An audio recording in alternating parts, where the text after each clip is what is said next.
Hello guys, welcome to my channel sports vines. आज हामी नेपाल क्रिकेटको बारेमा कुरा गर्न गइरहेका छौँ।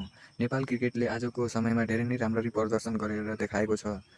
यसरी नै हामीले पहिलेको म्याच हेर्ने हो भने नेपालले नेदरल्यान्ड सहित स्कटल्यान्डलाई पनि हराएको छ। नेपाल धेरै नै राम्रो प्रदर्शन गरिरहेको छ। आज हामी कुरा गर्नेवाला छौँ नेपालको आउने म्याचको बारेमा, जुन कि पहिलो सिरिज वेस्ट इन्डिजसँग राखिएको छ, जुन कि सेप्टेम्बरमा हुने भएको छ। यसमा तीनवटा टी20 म्याच खेलिनेछ, जुन पहिलो टी20 म्याच 27 सेप्टेम्बर र दोस्रो टी20 म्याच 28 सेप्टेम्बर र तेस्रो टी20 म्याच 30 सेप्टेम्बरमा खेलिनेछ। यो सबै टी20 म्याच नेपाली क्यालेन्डर अनुसार हेर्ने हो भने 11 गते, 12 गते र 14 गते असोज महिनामा खेलिनेछ।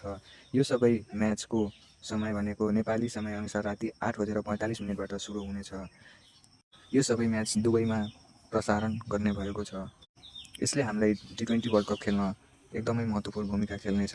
यसले गर्दा हामीलाई टी20 वर्ल्ड कप खेल्नमा धेरै नै मद्दत पुगेको देखिन्छ। यदि हामीले यहाँ राम्ररी प्रदर्शन गऱ्यौँ भने टी20 वर्ल्ड कप क्वालिफाई गर्न धेरै नै सजिलो भएको हुन्छ।